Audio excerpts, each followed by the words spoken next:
हाँ चलिए बाबू, देखिए अब शांत हो जाइए। क्या कहता है कि इलेक्ट्रिसिटी, ये हम लोग का चैप्टर है, फिजिक्स का है। फिजिक्स का एक काफी इंपॉर्टेंट चैप्टर है, जो कि हम लोग को इसको अच्छे ढंग से पढ़ना है। और ये आगे चल करके आप लोग का, और भी जब हायर क्लास में जाइएगा वहां भी ये चैप्टर आपको मिलेगा, ठीक है।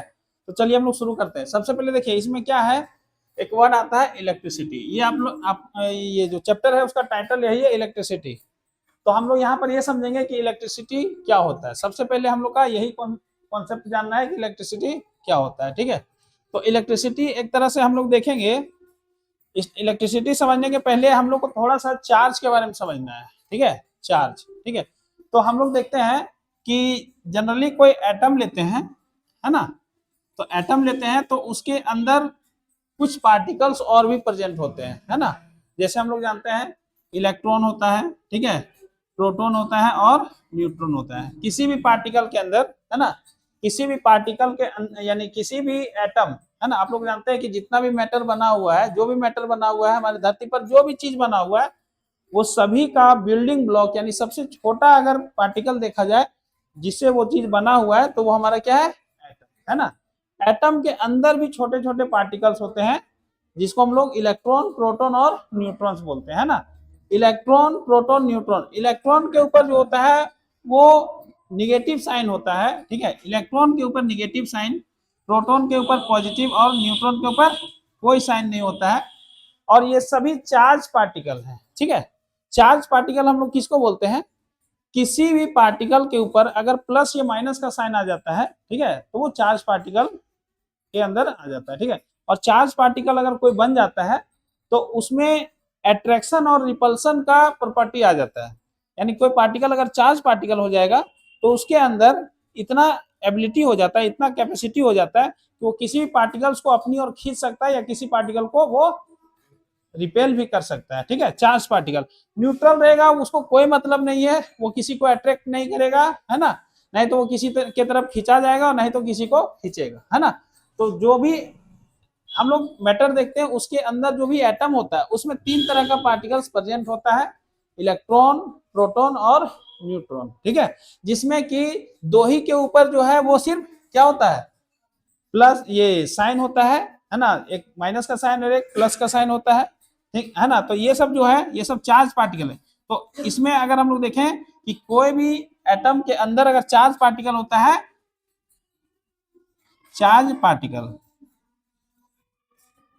पार्टिकल्स, ये चार्ज पार्टिकल, इलेक्ट्रॉन और प्रोटॉन को चार्ज पार्टिकल्स बोला जाता है, और ये सभी जो है ये एटम के अंदर होता है, ठीक है।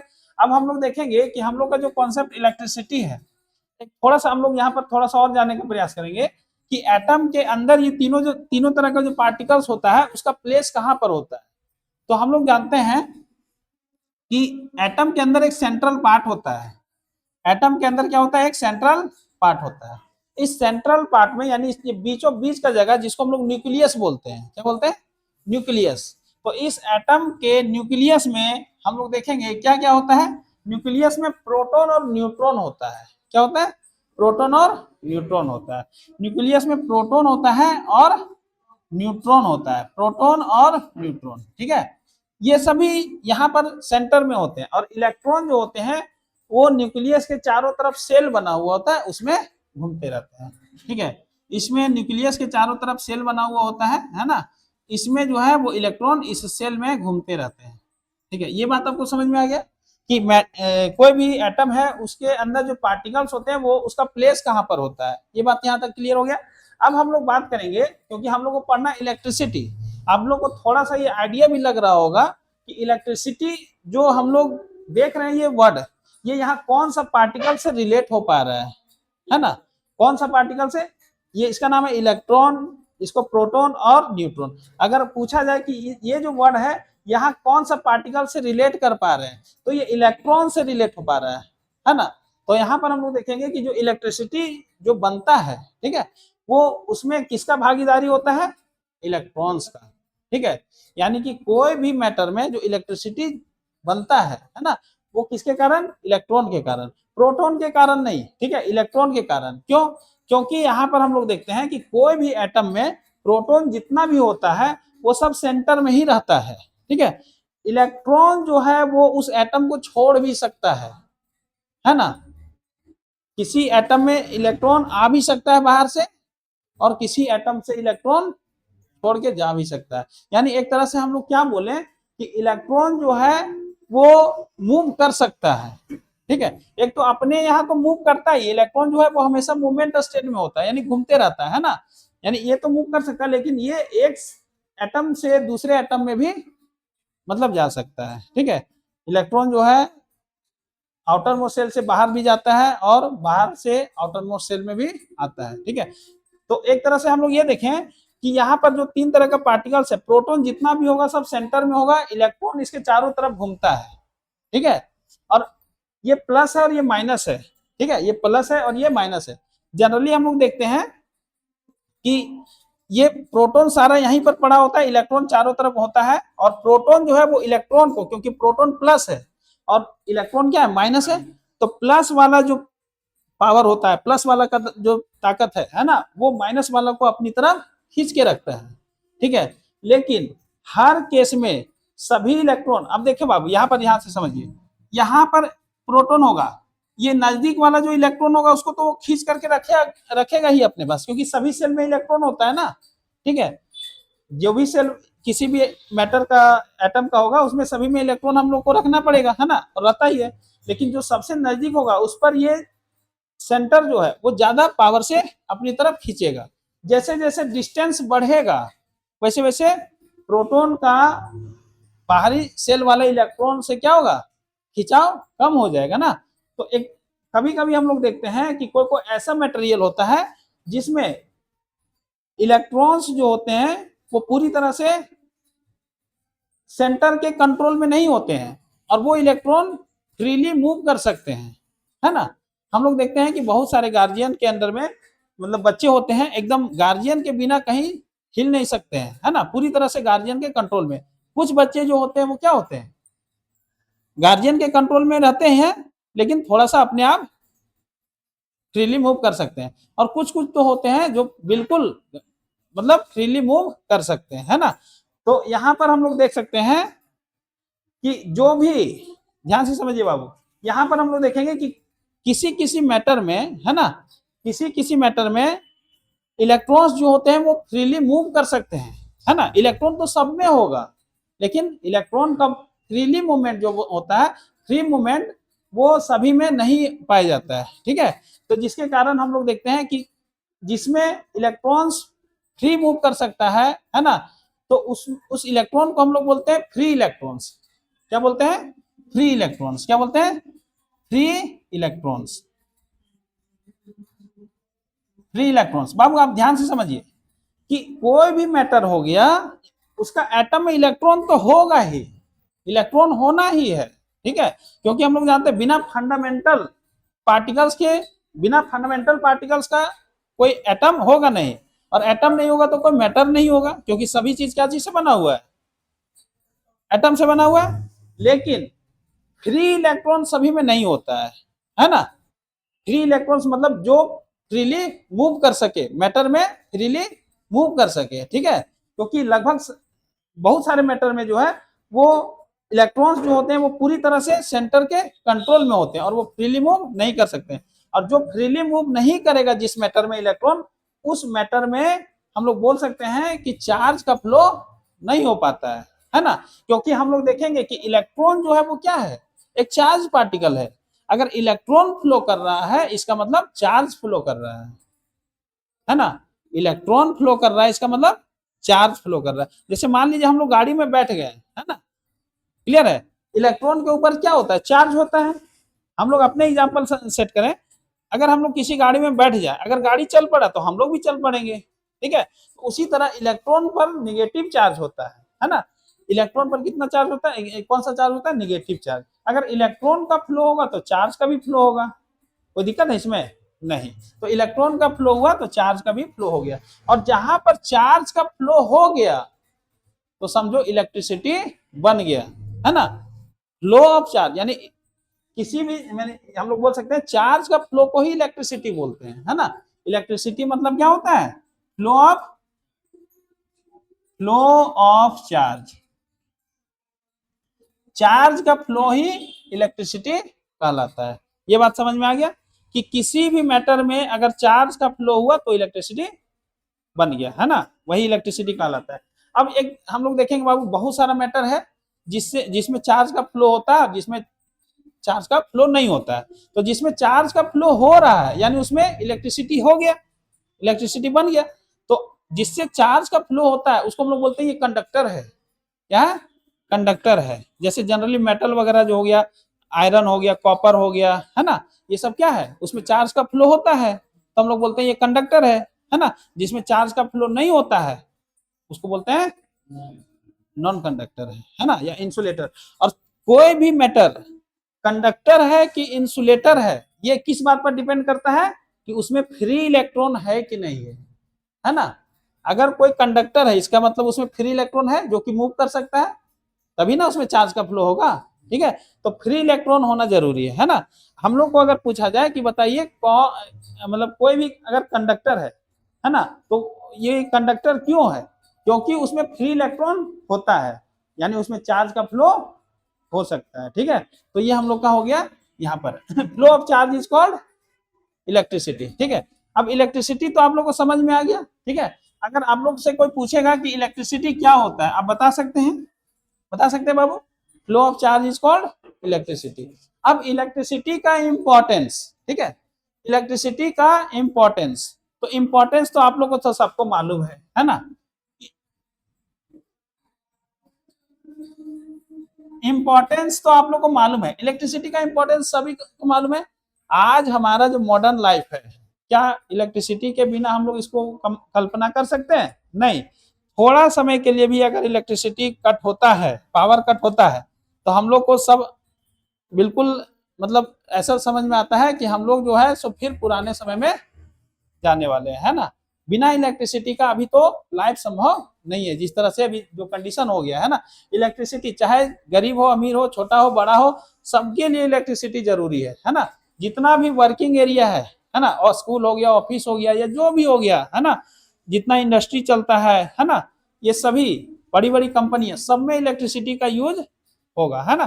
तो इलेक्ट्रिसिटी का तो हम लोग देखते हैं कि एकदम भरपूर यूज हो रहा है हम लोग यहाँ, और उसका इंपॉर्टेंस भी बहुत ज्यादा है। ठीक है, तो ये तो हो गया इलेक्ट्रिसिटी का इंपॉर्टेंस, जो कि आप लोग वैसे भी पहले जानते थे। ठीक है, चलिए अब हम लोग एक कॉन्सेप्ट पढ़ेंगे। हम लोग अब कॉन्सेप्ट पढ़ने वाले हैं electric current. Electric current, electric current, electric current क्या होता है बाबू? ठीक है, इलेक्ट्रिक करंट, ठीक है, क्या होगा? देखिए, इलेक्ट्रिक करंट को हम लोग आई से लिखते हैं। क्या चीज से लिखते हैं? आई से। इलेक्ट्रिक करंट को अगर डिनोट किया जाएगा तो क्या चीज से डिनोट किया जाता है? आई से। आखिर ये होता क्या है? ठीक है, तो यहां पर देखिए बाबू, इलेक्ट्रिक करंट क्या होता है। अब एक चीज थोड़ा सा हम अभी आप लोग को और कुछ बताएंगे। देखिए, इलेक्ट्रिक करंट क्या होता है, हम लोग जानते हैं कि इलेक्ट्रिक करंट जो होता है या इलेक्ट्रिसिटी जो हुआ था वो क्या हुआ था, फ्लो ऑफ चार्ज को हम लोग इलेक्ट्रिसिटी बोलते थे, है ना। और इलेक्ट्रिसिटी अगर कहीं बन रहा है इसका मतलब एनर्जी बन रहा है। इलेक्ट्रिसिटी क्या है, एक तरह का एनर्जी भी है ना। हम लोग क्या बोलते हैं, इलेक्ट्रिक एनर्जी। अभी जो पंखा चल रहा है वो कौन सा एनर्जी से चल रहा है? एनर्जी से चल रहा है, लेकिन इसमें कौन सा एनर्जी यूज हो रहा है? इलेक्ट्रिसिटी यूज हो रहा है, इलेक्ट्रिक एनर्जी बन ये यूज हो रहा है इसमें, है ना। अब देखिए, इलेक्ट्रिक करंट क्या होता है इसके बारे में समझेंगे। हम लोग जानते हैं कि इलेक्ट्रॉन का फ्लो करता है, मतलब क्या फ्लो करता है? चार्ज फ्लो करता है।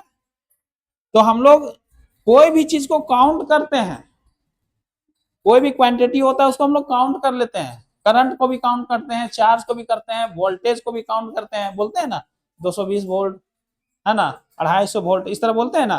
करंट को भी बोलते हैं ना 8 एम्पियर, 16 एम्पियर, बोलते हैं कि नहीं? ठीक है, तो यहाँ पर हम लोग देखेंगे चार्ज को भी काउंट करेंगे, है ना। तो चार्ज जो है, देखिए आप लोग ये थोड़ा समझिए कि एक इलेक्ट्रॉन, ठीक है, एक इलेक्ट्रॉन अगर है, ठीक है, तो उस पर कितना चार्ज होता है? 1.6 इंटू 10 टू द पावर -19 गुलाम। कितना गुलाम चार्ज होता है एक इलेक्ट्रॉन पर?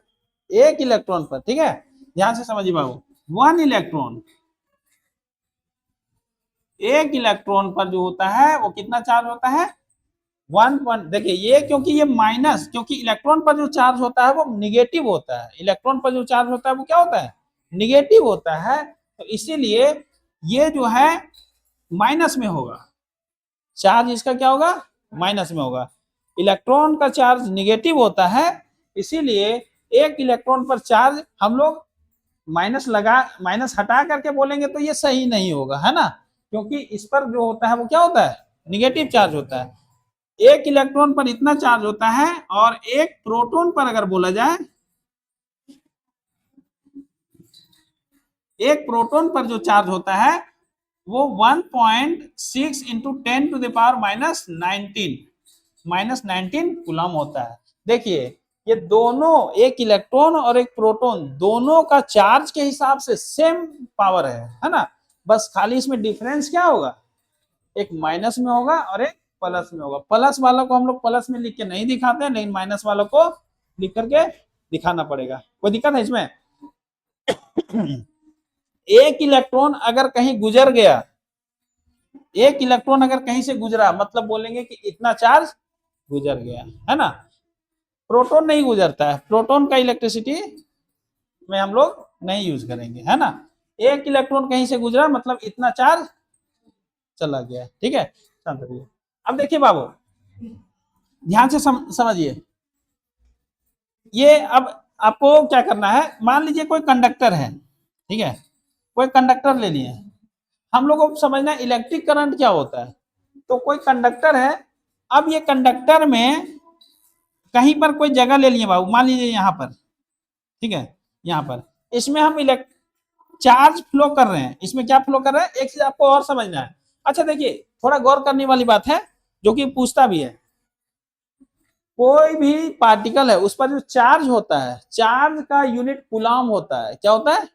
कूलम। इस बात को आप लोग याद रखेंगे, चार्ज का यूनिट क्या होता है, कूलम होता है, ठीक है, इसको एकदम याद रखना है, ठीक है, चार्ज का यूनिट कूलम होता है। अब देखिए कोई कंडक्टर है, कंडक्टर मतलब कोई रॉड वगैरह तार वगैरह ले लिए, ठीक है, अब इसमें हम चार्ज को फ्लो कर रहे हैं, इसमें क्या फ्लो कर रहे हैं, चार्ज को फ्लो कर रहे हैं। तो चार्ज को फ्लो कर रहे हैं, तो अगर हम यहाँ देखें कि इस जो जगह दिए हैं, ठीक है, ये जो वायर में हम कहीं पर निशान दिए हैं, यहां से जब चार्ज, थोड़ा ध्यान से सुनिए, यहां से चार्ज फ्लो करेगा कि नहीं, चार्ज फ्लो करेगा, तो यहां से चार्ज फ्लो किया है, तो यहां से चार्ज फ्लो किया, मान लो 200 कूलम, यहां से इस क्रॉस सेक्शन से चार्ज कितना फ्लो किया है, 200 कूलम, कितना कूलम, 200 कूलम चार्ज फ्लो कर दिया, ठीक है, यहां से 200 कूलम चार्ज फ्लो किया है, कितना देर में, ठीक है, मान लो 10 सेकेंड में, कितना सेकेंड में, 10 सेकेंड में। किसी भी वायर के किसी क्रॉस सेक्शन से, क्योंकि एक पॉइंट लेना पड़ेगा कि नहीं, हमको पता करने के लिए कि चार्ज पास कर रहा है, कितना पास कर रहा है, ठीक है, और तो कितना देर में कितना चार्ज पास कर रहा है, तो कहीं ना कहीं तो हमको, जैसे हम बोलेंगे कि गली से कितना लोग पास कर रहा है, तो गली तो बहुत लंबा है, तो कहीं ना कहीं तो हमको एक पॉइंट बनाना पड़ेगा जहां हम काउंट कर सके कि हाँ यहाँ से काउंट कर लेंगे हम ना। तो कोई कंडक्टर है तो उसका हम कोई क्रॉस सेक्शन लेंगे, जैसे देखिए क्रॉस सेक्शन किसको बोलते हैं, जैसे मान लीजिए वायर है, तो ये कोई इसका कटा हुआ भाग जो इस तरह से काटेंगे ना, ये कहलाता है क्रॉस सेक्शन, क्योंकि यहीं से चार्ज पास करेगा, अगर ये तार लंबा है तो यही वाला पोर्शन से ना आगे जा रहा है करंट, है ना, तो इस क्रॉस सेक्शन से हम लोग चार्ज पास कराए हैं, ठीक है, कितना चार्ज पास कराए हैं, 200 कूलम, ठीक है, और कितना टाइम लगा है, 10 सेकेंड, ठीक है। तो क्या हमको बता सकते हैं आप कि 1 सेकेंड में कितना चार्ज पास हुआ होगा, 10 सेकेंड में 200 कूलम, है ना, तो 1 सेकेंड में कितना पास हुआ होगा, 20 कूलम, है ना, 1 सेकेंड में 20 कूलम। आप कैसे निकाले बताइए बाबू, ये आप कैसे निकाले, आप कैसे निकाले, आप निकाले किस तरह से निकाले बताइए, तो 1 सेकेंड में कितना चार्ज पास हुआ कैसे निकाले, 200 को, 200 को आप भाग दे दिए किससे, 10 से, इससे क्या पता चला, 1 सेकेंड में कितना चार्ज पास हो रहा है, ठीक है, 1 सेकेंड में कितना चार्ज पास हो रहा है ये पता चल गया इस तरह से, ठीक है। तो ये कितना आया, 20, ठीक है। अब देखिए ये क्या निकाल दिए आप लोग, ये आप लोग करंट निकाल दिए, ये आप लोग क्या निकाल दिए, इलेक्ट्रिक करंट निकाल दिए, ठीक है। कैसे, क्या होता है इलेक्ट्रिक करंट, किसी भी कंडक्टर कि कोई भी क्रॉस सेक्शन को ले लो, ठीक है, किसी भी कंडक्टर के क्रॉस सेक्शन से, है ना, 1 सेकेंड में यानी यूनिट टाइम में जितना चार्ज पास होता है उसी को इलेक्ट्रिक करंट बोलते हैं। क्या बोलते हैं? इलेक्ट्रिक करंट, ठीक है। यानी flow of charge in 1 second या यूनिट टाइम, ठीक है, flow of charge in unit time, unit time में जो करंट, जो चार्ज पास करता है उसी को करंट बोलते हैं। तो बताइए बाबू, 200 कूलम 10 सेकेंड में, तो 1 सेकेंड में आप कितना निकाल दिए?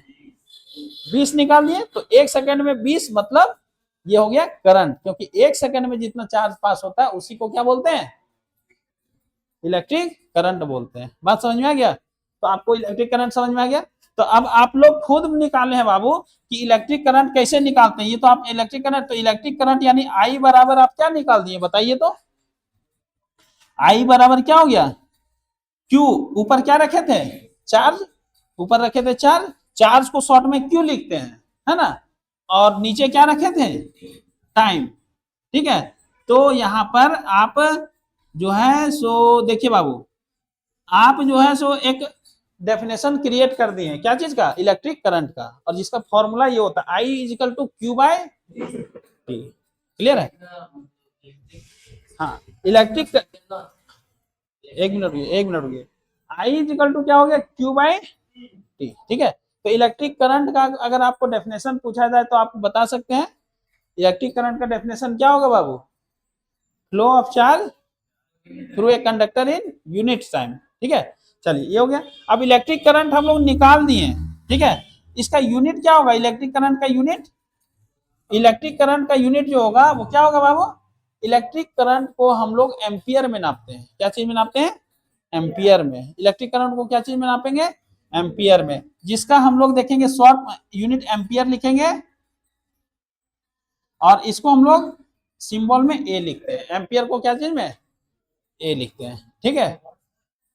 वाट पावर का, डब्लू वाट, वाट वो पावर में लिखते हैं बाबू, ठीक है। क्लियर है?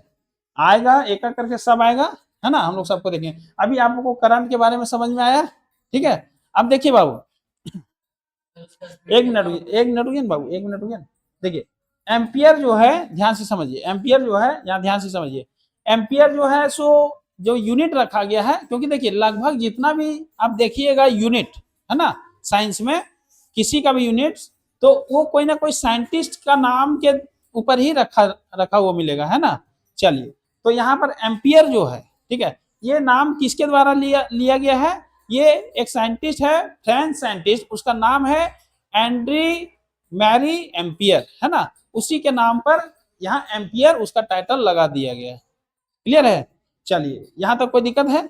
चलिए, अब देखेंगे बाबू थोड़ा सा अगर हम लोग वजन का बात करें, अगर हम लोग वजन का बात करें तो जिस हिसाब से वजन होगा उस हिसाब से उसका यूनिट भी यूज करते हैं ना।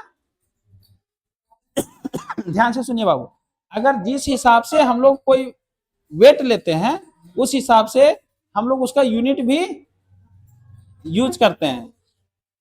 अगर हम लोग को कोई वजन करना है तो जिस हिसाब से हम लोग का ऑब्जेक्ट होगा उस हिसाब से उसका यूनिट भी तय करते हैं। जैसे अगर हम लोग को कोई बाजार से सामान सब्जी वगैरह खरीदने जाते हैं तो क्या यूज करते हैं? किलोग्राम, केजी, ठीक है। कोई अगर हम लोग मसाला वगैरह खरीदने जाते हैं छोटे कम मात्रा में तो उसको हम लोग ग्राम में लेते हैं, ठीक है। सोना चांदी खरीदने जाते हैं तो उसको हम लोग किलो में नहीं लेते हैं, क्या चीज में लेते हैं? मिलीग्राम में भी लेते हैं। आए समझ में? कोई हैवी अगर बहुत ज्यादा जैसे ट्रक वगैरह का वजन होता है तो टन में होता है ना। तो उसी तरह करंट भी कम या ज्यादा हो सकता है ना, करंट भी क्या हो सकता है? कम और ज्यादा हो सकता है। तो करंट का छोटा यूनिट भी है, ठीक है, करंट का छोटा यूनिट भी है। एक होता है मिली एम्पियर, क्या होता है? मिली एम्पियर, ठीक है, मिली एम्पियर, जिसमें हम लोग देखेंगे 1 मिली एम्पियर जो होता है वो 10⁻³ एम्पियर। 1 मिली एम्पियर, एम्पियर का छोटा रूप 1 मिली एम्पियर, 10⁻³ एम्पियर, और इससे भी छोटा यूनिट माइक्रो एम्पियर होता है। क्या होता है? माइक्रो एम्पियर, ठीक है।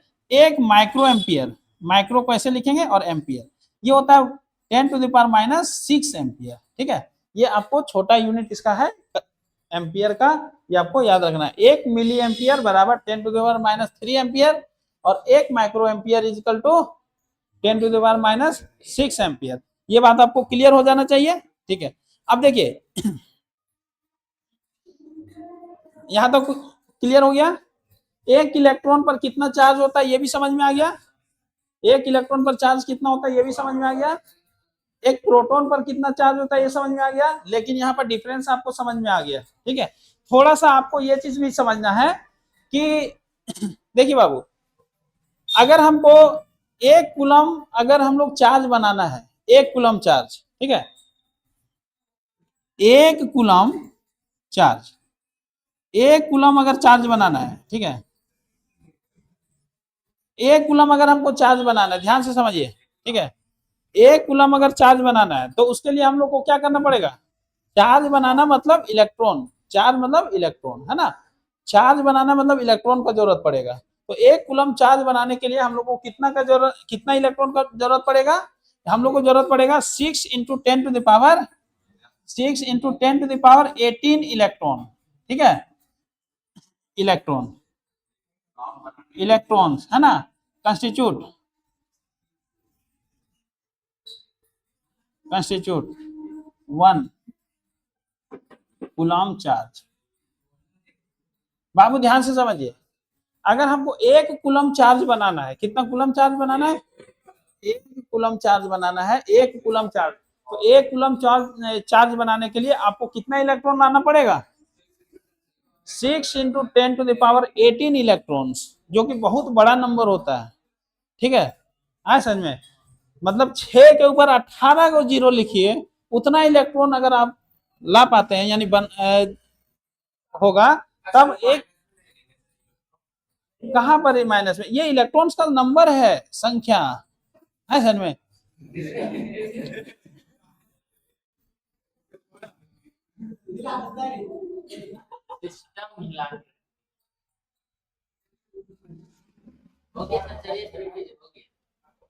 चलिए देखिए बाबू, चलिए देखिए बाबू, यहां तक क्लियर हो गया।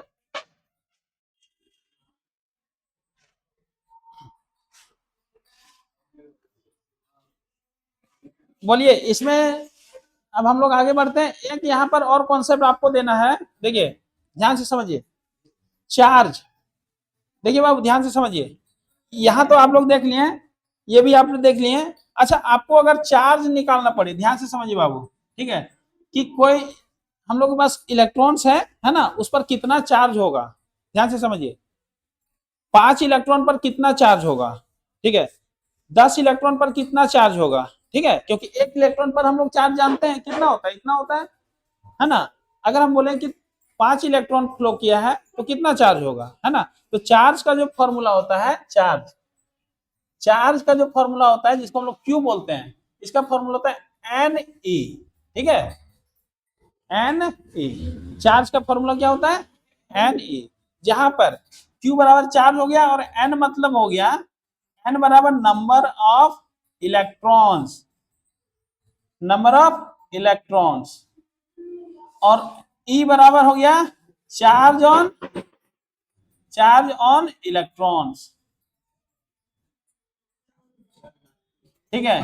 बाबू ध्यान से समझो, अगर हमको चार्ज निकालना है, चार्ज निकालना है तो हमको ये मालूम होना चाहिए कि कितना इलेक्ट्रॉन्स है और 1 इलेक्ट्रॉन पर कितना चार्ज है।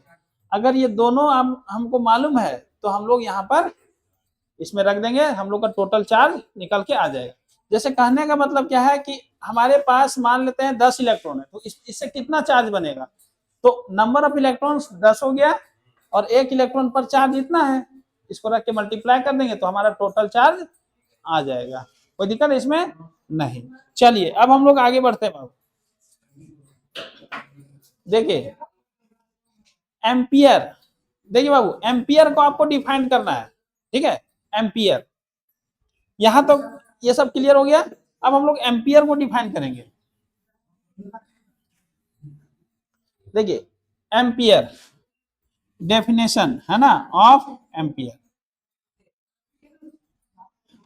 एम्पियर का डेफिनेशन क्या होगा, ध्यान से समझिए बाबू, एम्पियर का डेफिनेशन यहां पर आप जो है आपके पास एक फॉर्मूला है, I is equal to Q by T, I is equal to Q by T. इसके थ्रू आप एम्पियर का डेफिनेशन आप निकाल सकते हैं। डेफिनेशन ऑफ एम्पियर आपका एग्जाम में आ सकता है, डिफाइन एम्पियर, ठीक है। तो कैसे निकालेंगे, तो एम्पियर जब भी इस टाइप का क्वेश्चन मिले आपको जहां पर आपको यूनिट को डिफाइन करना पड़े, यूनिट को, जैसे एम्पियर क्या है, यूनिट है ना, ठीक है, ये क्या है, यूनिट है, यूनिट को डिफाइन करना पड़े तो ध्यान से समझिए, जो भी जैसे ये एम्पियर करंट के लिए ना, तो अगर आपको कोई यूनिट को डिफाइन करना पड़े तो आप देखिए कि उसका फॉर्मूला आपके पास याद है क्या। तो हम लोग को एम्पियर को डिफाइन करना मतलब करंट का ये यूनिट है, तो करंट का हमारे पास ये फॉर्मूला है। तो सीधा हम लोग बोलेंगे कि अगर हम लोग किसी कंडक्टर से एक कूलम चार्ज, कितना कूलम, एक कूलम चार्ज को एक सेकेंड में पास करा दें, कितना, एक सेकेंड में, ठीक है, किसी कंडक्टर से एक कूलम चार्ज एक सेकेंड में पास होता है, तो उसमें जो करंट बनेगा वो कितना बनेगा, एक एम्पियर बनेगा, क्योंकि चार्ज हमारा हो गया एक कूलम, मतलब एक हो गया, ठीक है, और टाइम कितना, एक सेकेंड, तो टाइम भी क्या हो गया, एक सेकेंड, तो टोटल इसका कैलकुलेशन कितना मिलेगा, एक, यानी एम्पियर कितना मिला, एक एम्पियर, ठीक है। तो बात समझ में आ गया, डिफाइन वन एम्पियर मतलब या एम्पियर बराबर क्या होगा, सो समझ में आ गया कि एक कूलम चार्ज को एक सेकेंड में पास कराना है, तो इससे जो करंट बनेगा वो क्या बनेगा, एक एम्पियर का करंट, ठीक है, बात समझ में आ गया। तो वन एम्पियर या डिफाइन एम्पियर आपको समझ में आ गया। चलिए अब देखिए, कहता है आप लोग को ये भी आपको कॉन्सेप्ट बिल्कुल क्लियर हो जाना चाहिए कि इलेक्ट्रॉन जो है, ठीक है, वही करंट, या तो एक चीज हम लोग ये देखेंगे कि जो चार्ज जो बनता है, फ्लो ऑफ चार्ज होता है, ठीक है, वो किसके कारण हो रहा है, इलेक्ट्रॉन के कारण हो रहा है, किसके कारण, इलेक्ट्रॉन। तो electron constitute flow of charge, यानी जो कंडक्टर में चार्ज जो फ्लो हो रहा है वो किसके कारण हो रहा है, इलेक्ट्रॉन्स के कारण हो रहा है, ठीक है। अब टेस्ट में जो होगा सो आप लोग का साइंस का ही टेस्ट होगा, और इसमें आपको सारा क्वेश्चन आ सकता है, डेफिनेशन आ सकता है, इसमें जो न्यूमेरिकल होगा वो भी आएगा, ओरल तो होगा ही, ठीक है। तो इसलिए आप लोग ध्यान से समझ के पढ़िए। चलिए अब हम लोग थोड़ा आगे चलेंगे, इसमें एक चीज आपको जानने लायक है बाबू, ध्यान से समझिए, हमारे पास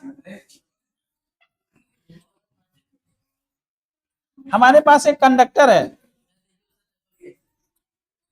हमारे पास एक कंडक्टर है, ठीक है, ये कंडक्टर है, इसमें हम लोग क्या देखेंगे कि इसमें अगर चार्ज का फ्लो इधर हो रहा है, किसी कंडक्टर में चार्ज का फ्लो अगर इधर हो रहा है, ठीक है, बाबू ध्यान से सुन लीजिए, साइंस जब हम पढ़ाएंगे, ठीक है, तो टेस्ट तो शनिवार में तो होगा ही, है ना, लेकिन जब भी क्लास लगेगा, डेली का हिसाब बोल रहे हैं, ठीक है, सबसे पहले हम कुछ ना कुछ क्वेश्चन लोगों से पूछेंगे, उसके बाद ही चैप्टर शुरू करेंगे, ठीक है।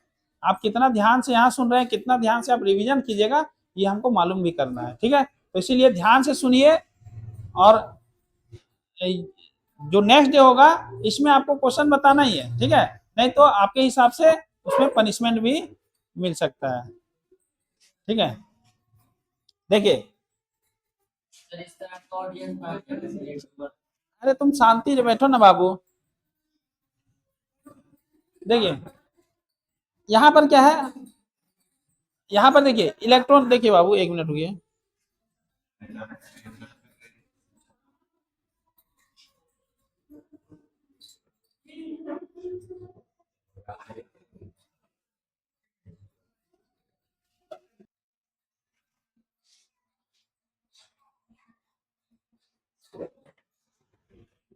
देखिए बाबू, यहाँ पर एक चीज आप लोग ये समझिए, जो समझाने जा, यहाँ जितना कॉन्सेप्ट है इसको समझने में आप दिमाग लगाइए ना बाबू, ठीक है। देखिए कोई भी कंडक्टर है उसमें अगर चार्ज का फ्लो इधर हो रहा है, ठीक है, ध्यान से समझिए, कोई भी कंडक्टर है उसमें चार्ज का फ्लो अगर इस डायरेक्शन में हो रहा है, ठीक है, तो इलेक्ट्रिक करंट का फ्लो उसके जस्ट अपोजिट डायरेक्शन में होता है, ठीक है। अगर चार्ज का फ्लो जिस डायरेक्शन में है तो सर्किट में करंट का डायरेक्शन जस्ट उसके अपोजिट होगा, ठीक है। ये क्वेश्चन आपको पूछा भी जाएगा, कि अगर कोई सर्किट में करंट का ये चार्ज का डायरेक्शन इस डायरेक्शन में है, ठीक है, तो करंट का डायरेक्शन उसके जस्ट अपोजिट होगा, ठीक है, ये चीज आपको ध्यान में रखना पड़ेगा। चलिए अब हम लोग देखते हैं आगे।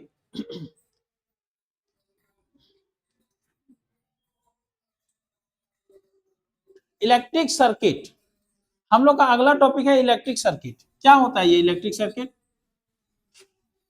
देखिए इलेक्ट्रिक सर्किट एक तरह से क्या है, जैसे मान लीजिए हम लोग को अभी पढ़ना है इलेक्ट्रिक सर्किट। इलेक्ट्रिक सर्किट, देखिए बाबू इलेक्ट्रिक सर्किट में क्या होगा, अभी हम लोग देखते हैं कि यहाँ पर भी आपके घर में भी एक वायरिंग किया जाता है घर में, है ना, घर में सभी के घर में तो वायरिंग होता है ना, और उसमें करंट पास होता है, उसी में आपका फैन, बल्ब हो गया, टीवी हो गया, है ना, कूलर पंखा जो भी है वो सब कनेक्टेड होता है और उससे करंट पास होता है ना, उसी रास्ते से करंट पास होता है। और वो सर्किट जनरली क्या चीज का बना हुआ होता है? तार का बना हुआ होता है, ठीक है, वायरिंग कराते हैं तार का कराते हैं। तो यही जो है वो सर्किट है। सर्किट मतलब हो गया कि एक कंटिन्यूअस पाथ, है ना, या एक ऐसा पाथ जिससे करंट पास करता है, जिससे करंट फ्लो करता है ना, तो इसको हम लोग सर्किट बोलते हैं, है ना। तो सर्किट एक मतलब करंट को पास होने के लिए जो रास्ता बनाते हैं उसको हम लोग सर्किट बोलते हैं। क्या बोलते हैं? सर्किट। एक continuous and closed path, continuous and closed path, है ना, ऑफ एन इलेक्ट्रिक करंट, यानी कि इलेक्ट्रिक करंट पास होने के लिए कंटिन्यूअस, कंटिन्यूअस मतलब क्या होता है? लगातार, बीच में कहीं टूट गया तो फिर उसे करंट पास नहीं होगा। अभी जैसे इधर चल रहा है ना, हम यहाँ पर अगर कहीं काट दें, तार को काट दें, तो यहाँ से आगे करंट पास नहीं होगा ना, ठीक है, तो सर्किट क्या हो गया? ब्रेक हो गया, है ना। तो सर्किट मतलब कंटिन्यूअस एंड क्लोज्ड पाथ, और इससे क्या पास करता है? करंट, है ना। तो करंट पास करने के लिए जो पथ बनाए यानी कि पाथ बनाया जाता है ना, उसको हम लोग सर्किट के नाम से जानते हैं, ठीक है। सर्किट सबके यहाँ होता है ना। डिवाइस के अंदर भी सर्किट होता है, जैसे मेरा कोई भी आप ले सकते हैं, मोबाइल फोन ले सकते हैं, उसमें भी सर्किट बना हुआ होता है ना, ठीक है। कोई भी इलेक्ट्रॉनिक डिवाइसेस है उसमें एक सेपरेट सर्किट होता है। घर का तो हम लोग वायरिंग कराते हैं, वो भी एक तरह का इलेक्ट्रिक सर्किट ही है ना, क्योंकि उसमें करंट पास कराते हैं, ठीक है। चलिए ये बात आपको क्लियर हो गया। अब इलेक्ट्रिक सर्किट जो है वो कितना तरह का होता है? दो तरह का, ठीक है। इलेक्ट्रिक सर्किट कितना तरह का होता है? दो तरह का। इलेक्ट्रिक सर्किट जो होता है वो दो तरह का होता है। एक होता है ओपन, ओपन सर्किट, और एक होता है closed circuit, closed circuit. Open circuit और क्लोज्ड सर्किट। ओपन सर्किट किसको बोलते हैं? ओपन सर्किट मतलब हो गया कि जो सर्किट, ठीक है, जो सर्किट जो है वो कहीं भी टूटा हुआ है, ठीक है, उसको हम लोग यानी कि कहीं से ब्रेक किया हुआ है, उसको हम लोग बोलते हैं ओपन सर्किट, ठीक है, ओपन सर्किट। और इस सर्किट से जो है वो करंट पास नहीं होता है, ठीक है, इस सर्किट से करंट पास नहीं होता है। और जब करंट पास नहीं होगा तो इस सर्किट में आप कोई भी डिवाइस लगा दीजिए, बल्ब लगा दीजिए, फैन लगा दीजिए, वो काम नहीं करेगा। क्लियर है? बात समझ में आया? देखिए यहां पर हम लोग इस तरह से देखेंगे,